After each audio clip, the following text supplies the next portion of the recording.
अस्सलाम वालेकुम नाजरीन, खुशामदीद कहते हैं प्रोग्राम आप देख रहे हैं फ्रंट पेज। नाजरीन, आज हफ्ते का रोज़, तो आप जानते हैं कि तकरीबन रोज़ाना की बुनियादों पे जो बातचीत हो रही होती है यानी उन मौक़े पे जब हम जनरल बातें कर रहे होते हैं, पॉलिटिकल बातें कर रहे होते हैं, तो बहुत से ऐसे मौज़ूआत रह जाते हैं कि जिन पे ज़रा तफसीली गुफ्तगू करनी हमें चाहिए भी और जिसकी ज़रूरत भी होती है। तो कुछ ऐसे ही मौज़ूआत होते हैं जो हम सनीचर के रोज़ आपके सामने लेकर आते हैं। आज की इस नशिस्त में जनाब मोहम्मद तौहीद साहब हमारे साथ मौजूद हैं स्टूडियो में, जो कि अर्बन प्लानर हैं और रिसर्चर हैं। इसके अलावा पढ़ाते हैं, पढ़ाने के शोबे से भी ताल्लुक़ है, तालीम के शोबे से।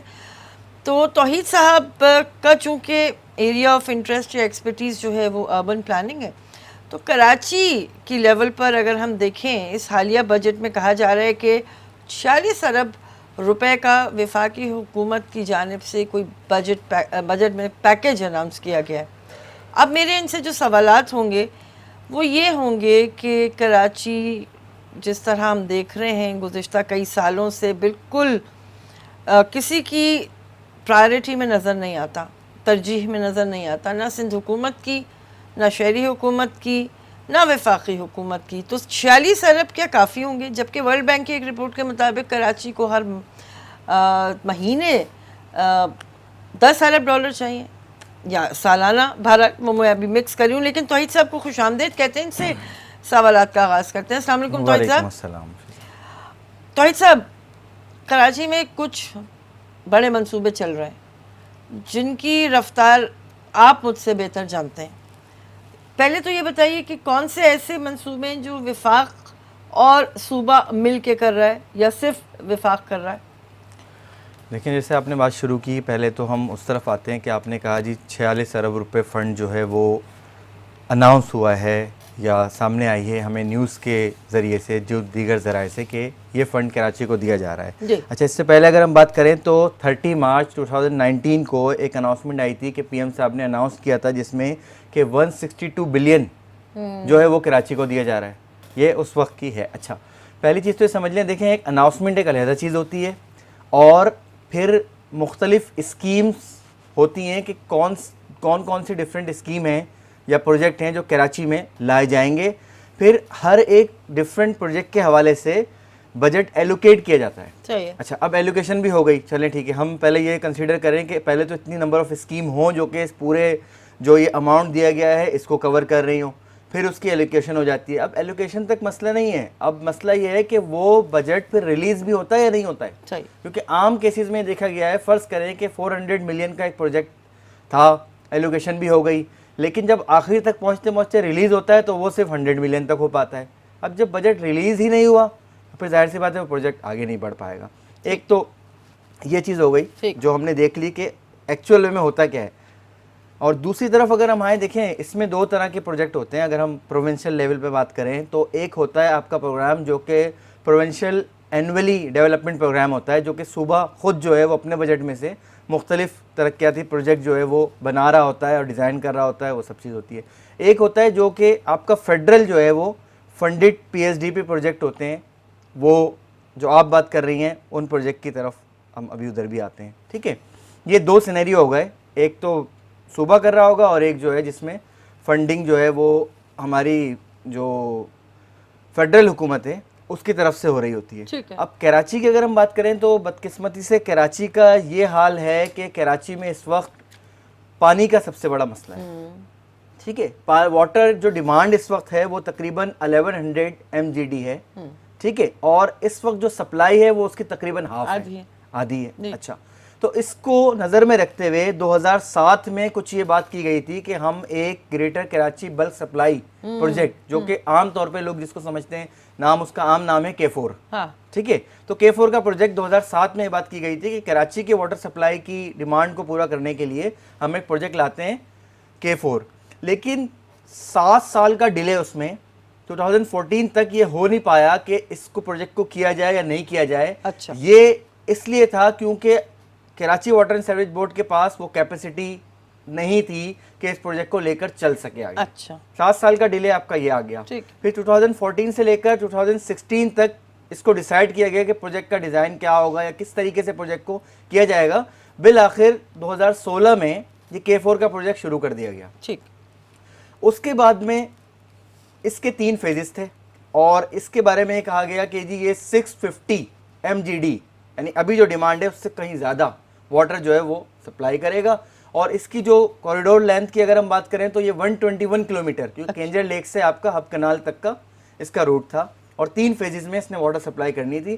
पहला फेज़ जो है वो कंप्लीट हो जाना था और पहले फेज़ के कंप्लीट होने के साथ आप समझ लें कि 260 MGD वाटर कराची को और मिलना शुरू हो जाता। लेकिन बदकिस्मती ये है कि ऐसा हुआ नहीं।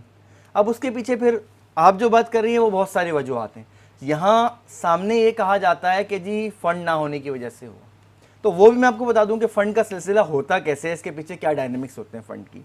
होता ये, जो प्रोजेक्ट भी जो है फेडरल ग्रांट कर रहा होता है या इस तरह होता है जिस तरह इस प्रोजेक्ट में है कि 50% शेयर जो है वो फेडरल का और 50% शेयर जो है वो आपका प्रोविंस का होता है। अच्छा, उसमें पहली तो कोशिश ये होती है प्रोविंस की, किसी भी प्रोविंशियल गवर्नमेंट की, हमारे यहाँ प्रैक्टिस है कि जो फेडरल का ग्रांट किया हुआ फंड है वो पहले ले लें और अपना फंड तो वो प्रोविंस में ही है वो बाद में इस्तेमाल किया जाए। ये एक प्रैक्टिस है बहरहाल, ठीक है। अब सिलसिला ये है कि जब फेडरल को आप कहते हैं कि जी हमें पहला फेज़ या पहले क्वार्टर का फंड आप रिलीज़ कर दें, तो वो कहते हैं ठीक है आप हमें इसकी प्रोग्रेस रिपोर्ट भेज दें। प्रोग्रेस रिपोर्ट को देख के फिर वो अगला फंड जो है वो आपको रिलीज़ करते हैं। अब जब यहाँ इस केस में ये हुआ, जब इनसे रिपोर्ट इसकी पहले की मांगी गई, इन्होंने अब नेक्स्ट फेज के लिए जो है इनसे रिपोर्ट मांगी, फेडरल ने कहा कि आप ये रिपोर्ट दें।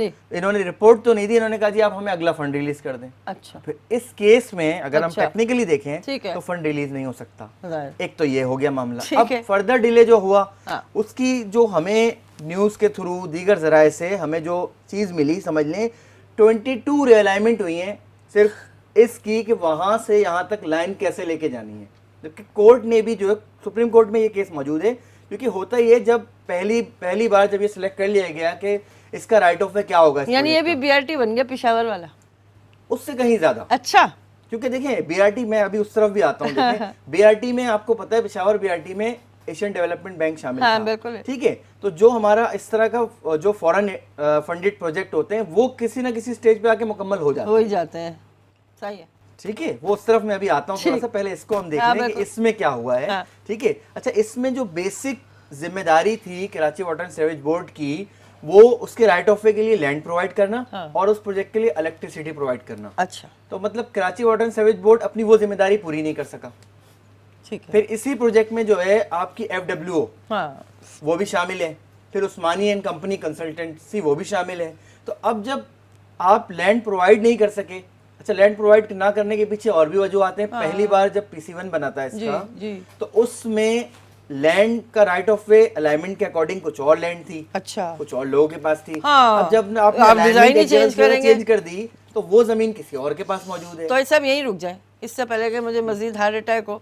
नहीं, मैं तो आपको देखिए वो फैक्ट बता रहा हूं, ब्रेक के लिए कह रही हूं कि जो सिचुएशन यहाँ हो रही है, इस तरह जो है वो एक ऐसा मंसूबा जो कराची के लिए बहुत जरूरी है, मजाक की हद है, प्रायोरिटी बेसिस पे उसको होना चाहिए। ब्रेक ले लेते जी बिल्कुल। वापस आते हैं नाज़रीन, प्रोग्राम आप देख रहे हैं फ्रंट पेज।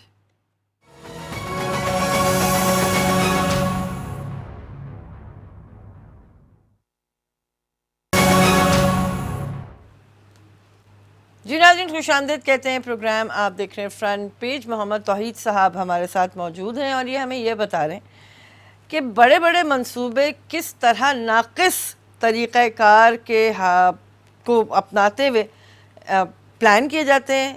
पहले तो कंसीव किए जाते हैं, फिर प्लान किए जाते हैं, वो प्लान किए भी जाते हैं, नहीं किए जाते, फिर वो एग्जीक्यूट किस तरह होते हैं, ये तफसीलात हम जान रहे हैं। जी तौहीद साहब, तो हम बात कर रहे थे इसमें जो K4 में जो प्रॉब्लम्स आई हैं, ठीक है। तो वो लैंड इशू, इलेक्ट्रिसिटी जब प्रोवाइड नहीं की गई तो FWO चाहे कोई भी इदारा हो, कोई कॉन्ट्रैक्टर हो, वो काम नहीं कर सकता। ऑब्वियसली तो उसकी वजह से क्या हुआ कि सिर्फ 35 किलोमीटर तक का जो पैच है उस पे काम हो सका है 121 में से 35 पे, यानी फेज 1 भी जो है पहली जो डिलीवरी थी वाटर की जो हमारी थी 260 MGD, हम वो नहीं प्रोवाइड कर सके। ये कंप्लीट होगा, ये कंप्लीट हो सकता है बिल्कुल। देखिए इसके लिए बहुत ज़रूरी है कि जो आपकी पॉलिटिकल विल है ना वो होना बहुत ज़रूरी है। नज़र आ रही है आपको? अभी इस वक्त तक तो नज़र नहीं आ रही। नहीं आ रही, वजह नज़र नहीं आ रही, वजह, ठीक है ना। क्योंकि देखें ये प्रोजेक्ट जब शुरू हुआ ठीक है। इस प्रोजेक्ट की थोड़े से बाद कहा गया जी इसकी डिज़ाइन और शेड्यूल एस्टिमेशन गलत हुई थी।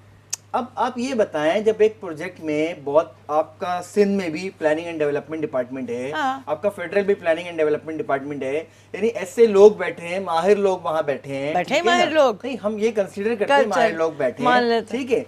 या चलें ठीक है, अगर उनके पास माहिर लोग नहीं हैं तो हमारी दीगर यूनिवर्सिटीज़ में तमाम काफ़ी माहिरीन मौजूद हैं, कराची में है, कराची से बाहर बहुत माहिरीन मौजूद हैं। आप किसी को लेके ऐसी एस्टिमेशन करवा लेते कि वो चीज़ें बेहतर हो जाती। तो ऐसा ये तो हम एग्जाम्पल्स के साथ बात करें ना, हवाला जात हम हमारे सामने मिसालें। मुझे ये बताइए, हम शफाफियत के वो मयारात जिनका हम दावा भी हमें जिनके यानी दावे करते हैं और हम हमारी ख्वाहिश होती है, मैंने जो कुछ पढ़ा देखा बड़े ममालिक में शायद ऐसा होता है कि कोई भी प्रोजेक्ट्स होते हैं मुशावरत की जाती है, स्टेक होल्डर्स से पूछा जाता है, माहिरीन को बिठाया जाता है, पब्लिक इंटरेस्ट में कोई चीज़ होती है, आवाम को लगता है नहीं है, मुकदमा भी हो जाता है, सिटी काउंसिल की लेवल पे रुक भी जाते हैं इस तरह के प्रोजेक्ट्स। हमारे यहाँ ये सारी प्रैक्टिसेस कभी होंगी? अच्छा देखिए, ये मैं आपको बताता हूँ। बेसिकली जो आप बात कर रही हैं ये वेस्ट में तो ये बहुत ज़्यादा है। कोई भी प्रोजेक्ट होता है तो जहाँ एक तरफ गवर्नमेंट होती है, फिर लोकल गवर्नमेंट को भी साथ में लेते हैं, वहाँ की जो स्ट्रक्चर है तमाम को साथ में लिया जाता है। एक सबसे बड़ा एलिमेंट जो हमारे यहाँ नहीं है, कम्युनिटी पार्टिसिपेशन। बिल्कुल भी नहीं। कम्युनिटी को कंसीडर ही नहीं किया जाता कि जी ये क्या चाहते हैं। हाँ। ये इस प्रोजेक्ट पे जाना, ये तो चले वाटर का प्रोजेक्ट है, ट्रांसपोर्टेशन के केस में आप देखें कि जी कोई बड़ा प्रोजेक्ट उस पे जाना चाहते हैं लोग, या लोग प्रेफर करते हैं कि जी मिनी बसेस वाले सेटअप को जो है वो बेहतर किया जाए। एक एग्जाम्पल के तौर पर बता रहा हूँ, तो वो कम्युनिटी से पूछा ही नहीं जाता हमारे यहाँ। अच्छा, क्या वजह है? कम से कम बड़े शहरों में तो ये हो सकता है ना, नहीं हो सकता? बिल्कुल हो सकता है, बिल्कुल हो सकता है। हाँ। देखें होता ये है, फिर जब कम्युनिटी, देखें अगर कम्युनिटी को इंटीग्रेट कर लिया जाता है और उसको उस लेवल पे लाया जाता है तो फिर कम्युनिटी की बात भी सुनना पड़ेगी। ये बताएं, ये किसकी कमजोरी है, सियासी सेटअप की या आवाम की अपनी? दोनों तरफ से। अच्छा, दोनों तरफ से। इसलिए देखें, अब जैसे कि कुछ लोग इस केस को लेके, जब उनकी अपनी लैंड का इशू आया, हाँ। जब अब उनकी अपनी लैंड जो है वो इस प्रोजेक्ट की रीअलाइनमेंट के बाद, K4 की रीअलाइनमेंट के बाद उसमें आने लगी और इदारों ने उनको प्रेशराइज किया कि आप ये लैंड छोड़ दें, हाँ। तो वो कोर्ट में चले गए कि हमें जी जो आपका लैंड एक्विजिशन एक्ट है उसके तहत हमें जो है वो जो कंपेंसेशन प्रोवाइड नहीं किया जा रहा, वो वहाँ चले गए। अच्छा, वो भी अपने मकसद के लिए गए क्योंकि उनकी अपनी लैंड का इंटरेस्ट था, यानी कम्युनल बेसिस पे या कम्युनिटी बेसिस पे इंटरेस्ट पे कोई नहीं गया। तो हमारे ये कमी कम्युनिटी की तरफ से कि वो इस तरह की चीज़ों को लेकर नहीं जाते। कोई छोटी छोटी पॉलिटिकल पार्टीज अपने तौर पे कर रही होती हैं, लेकिन वो उनकी कंसिडरेशन इतनी नहीं है। या ये कह लें कि अच्छा, एक और चीज़ मैं आपको बताऊँ ना, कम्युनिटी क्यों नहीं जाती जी। मैं आपको कराची के एक आम शहरी की मिसाल देता हूँ, ठीक है ना, कि वो सुबह निकलता है घर से, अपनी रोजगार नौकरी के लिए चला जाता है। हमें किस तरफ लगा दिया गया ये मैं आपको थोड़ा सा बता दूं तो फिर हम आगे चलते हैं। बहुत मुख्तसरन में बात करता हूँ। अब वो शख्स काम से अपने जिस हाल में होके वापस पहुंचता है, तो घर पहुंचता है तो पता चला जी अभी तो लाइट नहीं है। चलें जी, एक मामला उसने किसी तरह बर्दाश्त किया कि लाइट नहीं है, सब्र किया कि चलें लाइट हो जाएगी थोड़े टाइम में, बेहतरी आ रही है वगैरह वगैरह, ठीक है। अच्छा, उसके बाद जी घर से आवाज़ आती है जी ये पानी का कैन उठाएं आप और ये पानी की तलाश में निकल जाएं। अब वो जी पानी की तलाश में निकल जाते हैं। मेरी रिहाइश शफसल कॉलोनी में है, वहाँ पे मैं देखता हूँ कि रात को तकरीबन 7 बजे से लेकर रात को 12 बजे तक लोग जो है जो वहाँ पे, हाँ, वो Karachi water and service board का जो प्लांट है वहाँ पे जाके जो है वहाँ से पानी भर रहे होते हैं। तो यानी कि हमारी कराची को तो इन चीज़ों में लगा दिया गया है कि जी आप जो है रोज़गार भी आपके लिए मुश्किल है, ठीक है, और फिर आपने जाके जो है वो बिजली का इंतज़ाम भी करना है। जिनके पास यूपीएस मौजूद है, जिनके पास जनरेटर मौजूद है, उनकी जिंदगी भी सुकून में नहीं है। नहीं, जाहिर है, उसमें कोई ना कोई टेक्निकल इशू, खराबियां है, वो उसको भुगत रहे हैं, फिर पानी के लिए भाग रहे हैं। फिर उसके अलावा अखराजात तो बढ़ते हैं ना, जनरेटर जो है पानी पे तो नहीं चलता। बिल्कुल। तो मतलब इन चीजों में हमें इस हद तक इंगेज कर दिया गया है कि हमारी वो कम्युनिटी की वो सोच तो खत्म हो गई है। हाँ।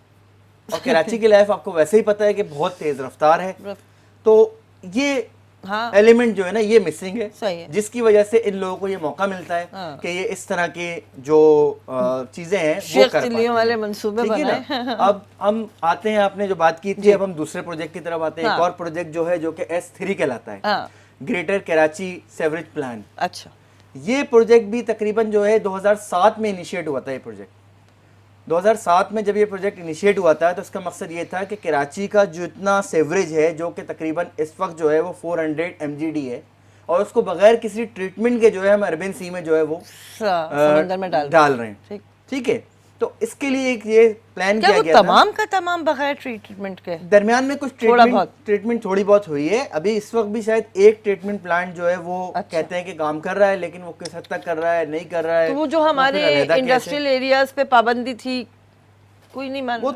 थोड़ी बहुत कुछ हद तक, मैंने कहा ना कुछ हद तक है, लेकिन एक ओवरऑल जो है हमारा जो समझ लें जो सेवेज जा रहा है वो बगैर ट्रीटमेंट के जा रहा है, यानी ज्यादा क्वांटिटी जो है परसेंटेज हमारी उसकी है। तो हालांकि हमारे यहाँ जो है वो आपके जो है एनवायरमेंटल प्रोटेक्शन एजेंसी जो है वो सिंध की भी मौजूद है और पाकिस्तान की भी मौजूद है, EIA भी होती है। आप हर चौथे पांचवें रोज में देख रहा होता हूँ कि मेरिट होटल में और ये बड़े बड़े होटल में किसी न किसी प्रोजेक्ट की EIA हो रही होती है और अंग्रेजी अखबार में छपी होती है, जिसको पता बिल्कुल कोई नहीं पढ़ता। वो बहरहाल वो बहुत मखसूस तबका है जो वहाँ जाता है चाय समोसे खाने, वो बिल्कुल आपकी बात दुरुस्त है, मैं एग्री करता हूँ। मैंने भी 2-3 अटेंड किए इस तरह की मीटिंग। सही। तो अब ये ग्रेटर कराची सेवरेज प्लान जब आया था 2007 में, तो ये तय हुआ था कि 50% इसका जो है वो आपका फेडरल बेयर करेगा और 50% जो है वो आपका प्रोविंशियल बेयर करेगा। फिर 2009 में एक प्रेसिडेंशियल ऑर्डर के थ्रू इसको चेंज किया गया।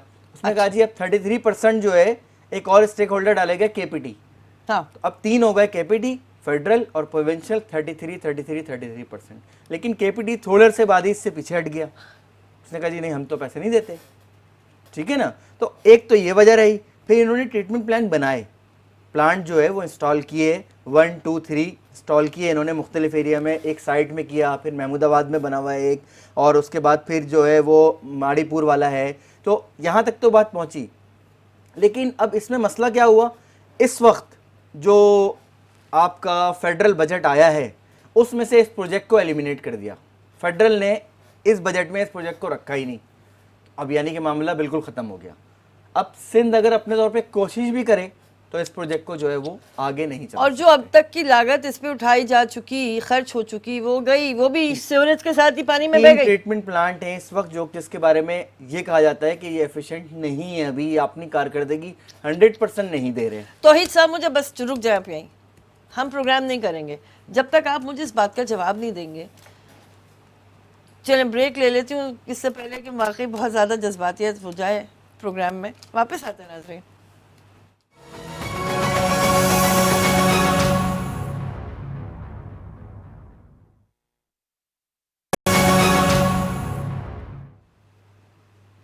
खुशामदीद नाज़रीन, प्रोग्राम आप देख रहे हैं फ्रंट पेज। नाज़रीन, कल की एक छोटी सी खबर आपके साथ शेयर करना चाहूँगी। वर्क्स एंड सर्विसेज में 1276 मिलियन की करप्शन, अफसरान की अदम दिलचस्पी। पब्लिक अकाउंट्स कमेटी ने ऑडिट रिपोर्ट बराए साल 2009-10 और 2010-11 का जायज़ा लिया। 19 में इतनी पुरानी रिपोर्टों का जायज़ा लिया जा रहा है, ये सिंध असम्बली की बात हो रही है। उसके बावजूद अफसरान की अदम दिलचस्पी है, ज़ाहिर है वो क्यों इतनी पुरानी बातों पे कोई जवाब देंगे। तौहीद साहब, मेरा आपसे जो सवाल था ब्रेक पे जाने से पहले, जो मैं चाह रही थी आपसे पूछूं, इतनी मैसिव मैं कहूँगी कि यानी इतने बड़ी तादाद में पैसे का ज़िया, तो फिर हम IMF की बातें क्यों माने? IMF के पास जाने के लिए पूरी कौम को अजाब में मुब्तला रखें, 10 महीने तक मेहनत करें। फिर दूसरी जो डोनर एजेंसीज़ हैं जिसमें हमें खुशी की खबर दी गई मुशीर जो हमारे हैं ख़जाना के, उनकी जानिब से कि अब दीगर और डोनर एजेंसीज़ भी आ जाएंगी पाकिस्तान में। जब ये पैसा हम ज़ाया कर रहे हैं तो ज़रूरत क्या भीख मांगने की भाई? देखें, पहली चीज़ तो ये ध्यान में रखें कि ये डोनर जो आप कह रही हैं तमाम डोनर नहीं होते हैं। ठीक है, ठीक है। हाँ। आप सिंध गवर्नमेंट में इस वक्त जो प्रोजेक्ट रन कर रहे हैं उसका जो हेडर है वो है एक फॉरेन असिस्टेंस प्रोजेक्ट। अच्छा, ठीक है। जो फॉरेन असिस्टेंस प्रोजेक्ट है ना, हाँ। उसकी 2 कैटेगरी बनती हैं। यानी ऐसे प्रोजेक्ट्स जो किसी दूसरी फॉरेन असिस्टेंस हो रही है बाहर के मुल्क से कोई भी एजेंसी कर रही है, वर्ल्ड बैंक हो, जायका हो, ADB हो और USAID हो, ठीक है ना, ये तमाम में से कोई भी कर रहा हो। इसकी भी 2 कैटेगरी होती हैं सब। एक होती है लोन बेसिस और एक होती है ग्रांट बेसिस। सही है। तो पहले तो ये बात है कि जो प्रोजेक्ट भी हम बात कर रहे हैं जो फॉरेन असिस्टेंस के हेडर में आ रहा है वो आइदर लोन बेसिस है तो आपको रीपे भी करना है, बिल्कुल करना है। ठीक है, और ग्रांट बेसिस है तो फिर वो वो तो सर, वो पैसा उनकी खैरात वो ज़कात पैसा आपने ले बहरहाल ली। उनका है, वो एक अलहदा केस है। ठीक। तो पहले तो ये दो बातें हो गई, ठीक है। अब दूसरी तरफ हम आए तो इसी वक्त कराची में इस वक्त जो है 4 प्रोजेक्ट वर्ल्ड बैंक के काम कर रहे हैं अच्छा जी, और एक प्रोजेक्ट जो है वो एडीबी एशियन डेवलपमेंट बैंक का काम कर रहा है। अच्छा। एशियन डेवलपमेंट बैंक का प्रोजेक्ट तो यही है जो आपका रेड लाइन का प्रोजेक्ट है। वो कौन सी वाली लाइन है? मैं ये लाइनों में मिक्स हो जाती रेड लाइन में आपको बता दूं जो यूनिवर्सिटी रोड को पूरा अच्छा, ठीक है। यूनिवर्सिटी रोड को कनेक्ट करेगी आपका, ये जो है गुरु मंदिर ठीक। से, ठीक है ना, ग्रीन लाइन पे आके ये रुक कनेक्ट जाएगी। करेगी, रुक जाएगी। ये इसकी जो है इस पे काम बहुत तेजी से हो रहा है। तेजी से मतलब डिजाइन फेज में अभी ये है, ठीक है ना। डिजाइन के बाद ये आगे चली जाएगी फिर, और ये काम हो जाएगा, ये प्रोजेक्ट कंप्लीट हो जाएगा, ये मैं आपको बता रहा हूँ। अच्छा। ठीक, अच्छा अब आप कहें जी ये हो जाएगा और ग्रीन लाइन नहीं हो पाएगा। ग्रीन लाइन जो गुरु मंदिर से शुरू होती है और नहीं, आगे ग्रीन लाइन जो सरजानी से शुरू होती हाँ, है वो। और फिर पूरा टावर तक जाती हाँ, है, ठीक है। इसके मुकम्मल होने के चांसेस या ऑपरेशनल होने के चांसेस बहुत कम है। तो रेड लाइन बना के वहां रोक के फायदा नहीं, क्या है उसकी उसको? उसकी मैं वजह बताऊं आपको, उसके क्यों चांसेस कम है और वो क्यों हो जाएगी। हाँ। ये मैं आपको बता देता हूँ, ठीक है। देखिए उसमें ये है कि ये joint venture, green line joint venture है फेडरल और प्रोविंशियल का हमें पता है। इसमें फेडरल की जिम्मेदारी ये है कि वो इंफ्रास्ट्रक्चर पूरा तैयार हाँ, करके डिलीवर कर दे प्रोविंशियल को, और प्रोविंशियल इसकी फिर ऑपरेशन और प्रोक्योरमेंट ऑफ बसेस जो है वो प्रोविंशियल की जिम्मेदारी है। ठीक है। लेकिन अभी रिसेंटली जो आपके सीएम है, सीएम सिंध ने, उन्होंने कहा जी हमारे पास तो इन बसेस के लिए पैसा ही नहीं है। अब इंफ्रास्ट्रक्चर अभी हालांकि कंप्लीट नहीं हुआ, और इसमें मैं बता थोड़ा दूं बहुत काम चल रहा है। न्यू बजट में इसके तकरीबन जो है वो 2 बिलियन रुपीस जो है शामिल किए गए हैं इंफ्रास्ट्रक्चर को कंप्लीट करने के लिए। तो चलिए ये भी कंप्लीट हो जाएगा। ये वफाकी बजट की बात ये हो रही है। वफाकी बजट, ठीक वफाकी है। बजट वफाक ने हाँ, एलोकेट कर दिए ठीक है। हैं। अब वो रिलीज होते हैं नहीं कब होते होते हैं, हाँ। वो अलहदा केस है, लेकिन ये लगता है कि इंफ्रास्ट्रक्चर इसका कंप्लीट हो जाएगा आखिरकार। ढांचा खड़ा हो जाएगा। हाँ बिल्कुल, ठीक है ना। जिस तरह अभी आप देखते हैं नाज़माबाद से आप आगे चलें और फिर आप बढ़ते चले जाएं ये मज़ार कायद की तरफ, तो आपको नज़र आता है जी स्टेशन वगैरह सब तैयार मौजूद है। और लेकिन बस ये कि जाहिर सी बात है जब तक कंप्लीट नहीं होगा तो, लेकिन अब तक बसेज आ जानी चाहिए थी, तो वो बसेज नहीं आई हैं। ऑपरेशन तो फिर बहुत दूर की बात है। फिर आगे मसला ये आएगा कि इसका बिजनेस प्लान देखा जाएगा कि जी एक्चुअल वे में फ़र्ज़ करें कि एक शख्स जो इसका जो भी इसका फेयर बनता है वो फेयर फ़र्ज़ करे बनता है 50 रुपीज़, तो 50 रुपये अगर लोग तो नहीं देना चाहेंगे तो फिर सब्सिडी कौन देगा इस पर, वो फिर सवालात अलहदा है, वो ऑपरेशनल में आते हैं। इसलिए सिंध गवर्नमेंट भी सोच रही है कि जी हम इसको ऑपरेशनल के लिए जाएं, या पहले बसेज ही ना लाएं, बसेज ना लाएंगे तो ऑपरेशन नहीं होगा। तो ऑपरेशन ढांचे नहीं को होगा। बैठ के क्या पूजेंगे? देखिए मैंने आपको बताया इसी तरह प्रोजेक्ट चलते हैं। नहीं, आप अभी बिल्कुल बात कर रहे हैं एक एक्सपर्ट के तौर पे। उस एक्सपर्ट वाले फेज से बाहर निकल के एक आम आदमी का जरा दुख महसूस करें कि एक ढांचा खड़ा हुआ है और उस ढांचे को पहनाने के लिए कपड़े नहीं है। देखिए ये मैं आपको बताता हूँ, ये प्रैक्टिस इंडिया में इन्होंने की थी, इंडिया के एक सिटी में, और वहाँ पे बीआरटी फेल हो गई थी। इंडिया में एक सिटी में, कुछ सिटीज़ में बीआरटी अच्छी काम भी कर रही है, एक सिटी में फेल हो गई। अब फिर वहाँ का फिर वो आता है लोगों का बिहेवियर क्या है, पैटर्न क्या है, लोग बीआरटी की तरफ जाना चाहते हैं नहीं जाना चाहते, गवर्नमेंट जो वहाँ की इतनी स्टेबल है कि उसको सब्सिडाइज करके चला सकती है, नहीं, सब चीज़ें देखी जाती हैं। इसी तरह प्रोजेक्ट शुरू नहीं किया जाता कि बिल्कुल क्या है। अच्छा एक और प्रोजेक्ट है सिंध गवर्नमेंट का जो कि ग्रीन लाइन पे डिपेंडेंट है, वो ऑरेंज लाइन है। वो कहाँ से? वो मैं आपको बताता हूँ, वो सरजानी अपना औरंगी टाउन से शुरू हुई है और आपका नाज़माबाद का जो इंटरसेक्शन है मैट्रिक बोर्ड ऑफिस का, उस पर आके ग्रीन लाइन को कनेक्ट करेगी। ठीक है, अब चले वो काफी हद तक उसका इंफ्रास्ट्रक्चर कंप्लीट हम कह लेते हैं, ठीक है, सही है। लेकिन जब ग्रीन लाइन ही फंक्शनल नहीं होगी तो ऑरेंज लाइन काम नहीं कर पाएगी। ये सिचुएशन मैंने आपको एक बता दी। अब आते हैं वो प्रोजेक्ट कराची में जो तेजी से कामयाबी की तरफ जा रहे हैं। अच्छा, इन्होंने एक सेकंड मुझे दीजिएगा, पीपल्स पार्टी की हुकूमत ने जब, क्योंकि नवाज लीग की विफाक में हुकूमत थी और वो ये सारे बड़े बड़े काम करना चाह रहे थे जो काफ़ी हद तक उन्होंने किए भी थे, तो क्या ये सारी इस वक्त जो कराची की सूरत हाल संवरी या बिगड़ी, ये उस नकल में किया था पीपल्स पार्टी ने? नहीं, उस नकल में तो देखे नहीं किया। अच्छा, ग्रीन लाइन की जो उस वक्त की हमें इंटेंशन नजर आती या है, वो फैशन था उस वक्त लाइनें बनाने का? जी ये कि बिल्कुल, क्योंकि वो वहाँ पे लाहौर में ये प्रैक्टिस कर चुके थे मेट्रो वगैरह की, तो उन्होंने कहा ठीक है जी कराची को भी हमें गिफ्ट, उन्होंने कहा था कि हमें कराची को गिफ्ट दे रहे हैं। अब ये उस वक्त उनको भी अंदाजा नहीं था कि हालात इतनी तेजी से चेंज होंगे और फिर फेडरल में इतनी बड़ी तब्दीली आ जाएगी और फिर उसके बाद ये तमाम सिचुएशन जो है वो डिफरेंट हो जाएगी। पहले मैं आपको एक और बात बताऊं, जो इस वक्त फेडरल गवर्नमेंट है उसने जो है ग्रीन लाइन का जो प्रोजेक्ट है ठीक है ना, वो भी बहुत डिले हो चुका है। अब तक इंफ्रास्ट्रक्चर कंप्लीट हो जाना चाहिए था, जो उसकी टाइमलाइन के अकॉर्डिंग इंफ्रास्ट्रक्चर कंप्लीट हो जाना चाहिए था, लेकिन वो भी बस उन्हें अभी अंदाज़ा हो गया शायद ये आगे नहीं चल पाए, तो इसलिए इसको जो है वो थोड़ा डिले कर रहे हैं। और हो सकता है कि रेड लाइन बहुत तेज़ी से आप बनता हुआ देख लें और ग्रीन लाइन शायद वो आप जो कह रही हैं कि आप सिर्फ वो देखें कि बस ये स्टेशन बने हुए हैं और बस ये एक जो है ट्रैक बना हुआ है इस तरीके से। तो नाजरीन, जब भी कोई नई फिल्म होनी है पाकिस्तान में बनाने के लिए लोकेशन वगैरह चाहिए हो, तो ये लाइनों के जो इंफ्रास्ट्रक्चर है इस पे जाइए, बेहतरीन खाली स्टेशन मिलेंगे, नहीं, हीरो हीरोइन गाने गाएंगे। नहीं, ऐसा नहीं है।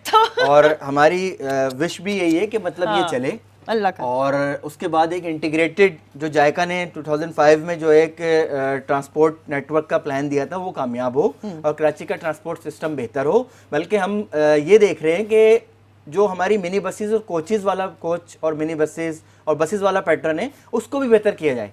क्योंकि मैं आपको एक और बताऊं, अभी हमने लास्ट टाइम एक स्टडी की थी, उसमें 2010 में हमारे पास तकरीबन 300 मोर देन 300 रूट्स थे बसेस के, मिनी बसेस और कोचेस के। ठीक है ना। हाँ। और अभी जब 2019 में हमने देखा वो आपने बताया तो सिर्फ 67 रूट रह गए हमारे पास। आपने बताया था, बिल्कुल। यानी इतने ज्यादा रूट जो है वो हमारे पास कम हो गए हैं। तो मिनी बसेस और कोचेस तो इस वक्त बहुत कम है, वो मिलती नहीं है लोगों को। तो बहरहाल वो ना सही, इस तरह ही सही चले, बने तो कुछ तो मिल जाए लोगों को, कोई एक चीज तो हो जाए, चले। ठीक है ना। तो ये चीज है इसमें थोड़ी सी। दूसरी तरफ मैं उस तरफ थोड़ा सा आ जाऊं कि मैं आपको बताऊं, वर्ल्ड बैंक का प्रोजेक्ट इस वक्त एक काम कर रहा है, कराची नेबरहुड इंप्रूवमेंट प्रोजेक्ट, ठीक है, वर्ल्ड बैंक के साथ में, ठीक है ना। वो इस वक्त बहुत तेजी से रन कर रहा है और काम हो रहा है और वो मुकम्मल हो जाएगा। ठीक है। तो अब यहाँ ये चीज समझ में आती है, इसका मतलब ये है कि फेडरल में पॉलिटिकल सेटअप कुछ और है, प्रोविंशियल में कुछ और है, तो उनके आपस के कॉन्फ्लिक्ट की वजह से हमारे सिटीज जो है वो डिस्टर्ब हो रहे हैं। अदरवाइज